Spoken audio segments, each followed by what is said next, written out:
ব্যস্ত শহর বন্দরনগর চট্টগ্রামের একেখান অলঙ্কার সাগরিকা এবং বিটাক মোড়ে ফুটওভার ব্রিজ না থাকায় জীবনের ঝুঁকি নিয়ে রাস্তা পারাপার হচ্ছে সাধারণ মানুষ ও গার্মেন্টস শ্রমিকরা। বিভিন্ন সময় বিটাক মোড়ে ও অলঙ্কার সাগরিকা মোড়ে প্রায় দুর্ঘটনা ঘটে থাকে। তাই চট্টগ্রাম সিটি কর্পোরেশন ও কর্তৃপক্ষের দৃষ্টি আকর্ষণ করছি যাতে দ্রুত এসব গুরুত্বপূর্ণ মোড়ে ফুটওভার ব্রিজ স্থাপন করা হয়। জনগণের পক্ষ থেকে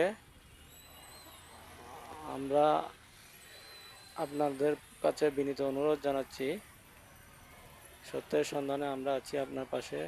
হৃদয় বাংলা অনলাইন টিভি, পাহাড়তলী, চট্টগ্রাম।